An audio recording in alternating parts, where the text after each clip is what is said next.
Moving into the top 10. Number 10, Moonraker.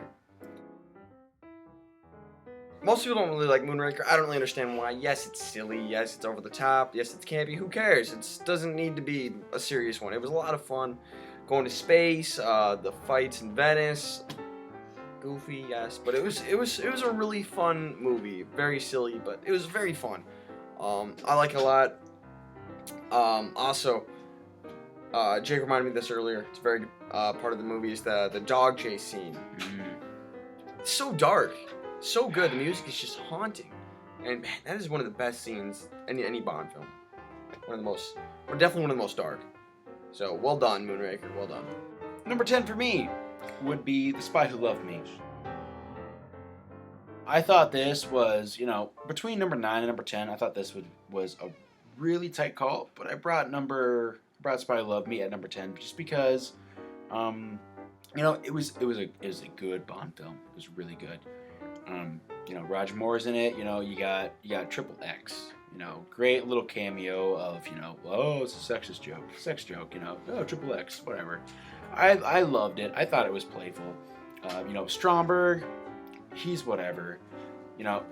He's definitely overshadowed by Jaws, but people wanted to see Jaws again. And I just, I thought it was a playful movie. Nothing really wrong with it, but definitely a few little things here and there. Like the whole, Bond going to Stromberg's castle in a little jet ski made out of tubes. That was whatever. But I mean, it was a good Bond film. Good Bond film. Okay. Number 9, The Living Daylights.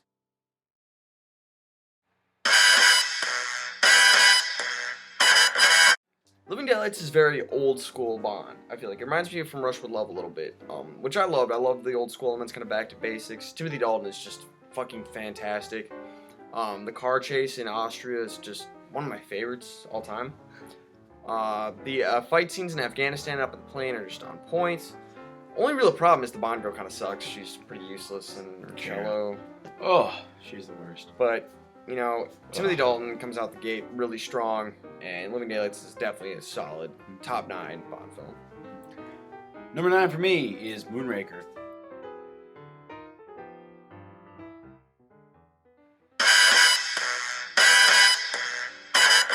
I brought Moonraker just slightly ahead of Spy Who Loved Me, simply because we had just a little bit more dynamic between the Bond main villain and Bond. With Stromberg, it was whatever, it was kind of, hit or miss with the scenes. But with Drax, you knew exactly what Drax was wanting. You knew exactly what his henchmen wanted to do. And with Moonraker, you get, this sexist little, oh yeah, you're not a scientist, oh, you're a woman, yeah, hardy har har. You get that sort of thing going on, and it's just, it's playful sexism. I know you can't say that. Classic Jake. Yeah, classic James Bond. Sexism.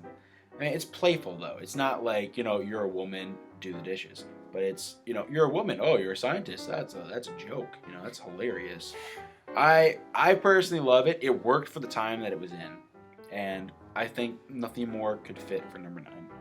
Number 8, GoldenEye. Yeah, I'm gonna get hated for this one, I feel like. I love GoldenEye, don't get me wrong. I just don't like... There's a good chunk... There's stuff in France I don't really like.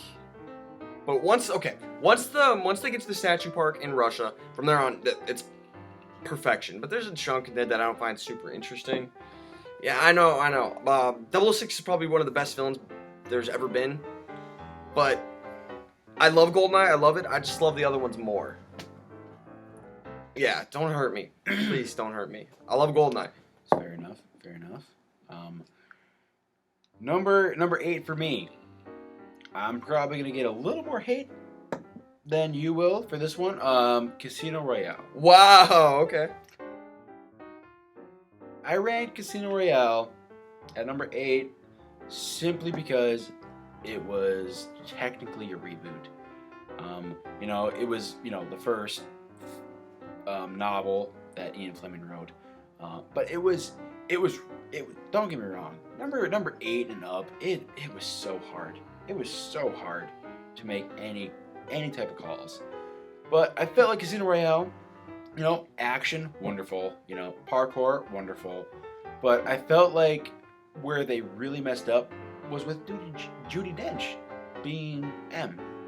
I felt like if you're gonna have a reboot, if you're gonna have everything start from the ground up, don't have M be a woman.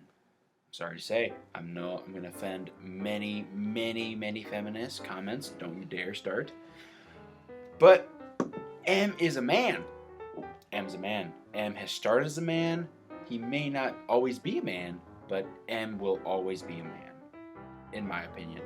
That's just me.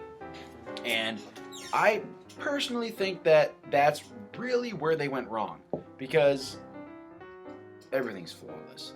Music on point. Thomas Newman, right? I think so. Yeah, Thomas Newman. He's done many Craig films since then. But I just felt like Judi Dench, they really dropped the ball on that, because if they really wanted to reboot it, they would have done M as a man, because he started out. He was always a man. He was always a man when they started out in 1962. And that's my flaw. That's where I rank it as number 8. Because just of the canon and the lore. Of continuity. And the continuity. Yeah, continuity. That makes sense, I suppose. Exactly. All right. Number 7, Die Another Day.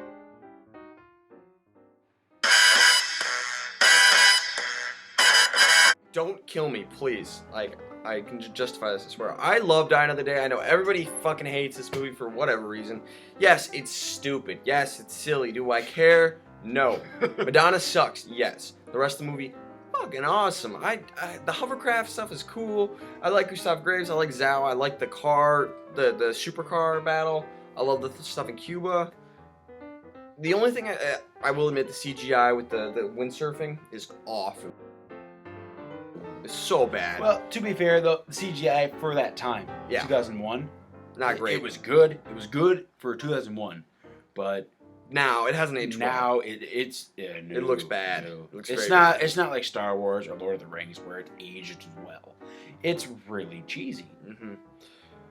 So I can understand why people don't like Die Another Day, but it's for those same reasons I love Die Another Day. It used to be a lot higher. Now I've been to film school and I'm smarter, I guess. And he met me. Yeah. He learned from my expertise. But I really do love Die Another Day, and I can justify it and sleep well at night with that at number 7. All right. Fair enough. Number 7 for me, Dr. No. I thought Dr. No was a solid film. I thought the entire intro of never seeing Bond's face and just hearing his voice, seeing his little hand gestures across the poker table, I thought it was simply cinema perfection. And as soon as you see him just saying Bond, James Bond, the first words ever seen spoken by Bond was those words. Just solidified it. And it was phenomenal. That intro scene was great with Bond. And the whole time you're like, okay, who am I trying to find out? Who am I trying to see is the main hero? And you just instantly knew that's the guy. That was the guy. That's the guy you're gonna follow to the end of the earth. And it was just phenomenal. Dr. No, he only had 4 scenes, but he was so prominent in those 4 scenes. Mm-hmm. So prominent. I mean, one scene, he didn't even talk. Sure. One scene, he talked, you didn't even see him. And it was a huge buildup the entire time. And I thought it was phenomenal. I thought it was a great Bond film. I mean, you great got... villain, great girl. Oh, my God. I mean, Honey Rider, Ursula Andress, will always be the Bond girl. Always be the Bond girl.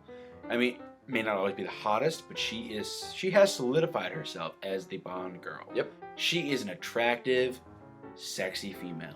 And I personally can't think of any film better to solidify it at number 7. All right. Fair enough. Number 6, Casino Royale.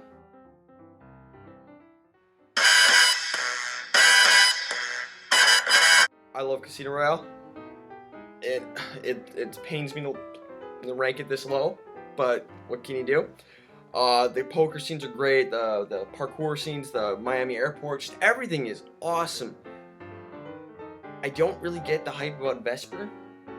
She's all right. She's definitely serviceable, but I don't know. They did get it very close to the book. And that's fair. They got it very accurate to the book, which they don't do very often nowadays. But I mean, I respect it. Yeah, I respect it. She just doesn't do a whole lot for me. But apart from that, this movie is phenomenal. She's attractive. Eva Green.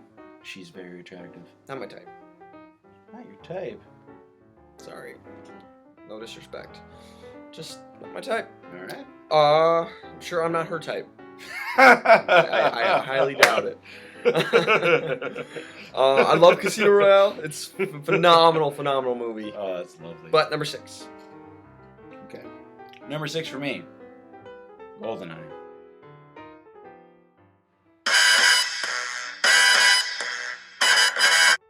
I put GoldenEye at number 6 because it was a beautiful Bond film. Mm-hmm. It was beautiful. You had Pierce Brosnan at the height of his career. I mean, just ready to break the seal at being Bond. And he was so Bond. I mean, you had the 90s that looked like 80s and 70s hair flow. I mean, you had Alec Trevelyan, once great 006 turned villain. You had so many factors in that. I mean, you had St. Petersburg. You had a tank in Russia ready to just blow up a fucking wall. Just everything. Canned corn, I think it was. Something like that. It was beautiful. And that was the first time they ever filmed in St. Petersburg, let alone Russia. It was so cool. It was, I don't know. And plus, I put this one at number 6 also because of the contributing factor of GoldenEye 007 for the N64, which yours truly is a master at. Kick my ass all day. I don't think I've ever killed him. No. Unless explosives were used, which doesn't really count. Which doesn't count. But I just thought this was a perfect Bond film. You had so many elements of post-Cold War paranoia, and it's just like back trading, just back and forth, like, okay, well, I'll do this if you do this, and you do this if I do that. And it was just like classic betrayal that hadn't really been portrayed before in the Bond canon. And I couldn't have thought of any great movie. And plus, Tina Turner playing that song is awesome. Great song. Great song. It's a great song. And great soundtrack overall. It just captured, even though it was a 95 film, it captured the whole essence of Cold War era. You know, the 6-year gap that we missed. Oh, yeah, it just captured it perfectly. I agree. All right, well, top 5. Here we go.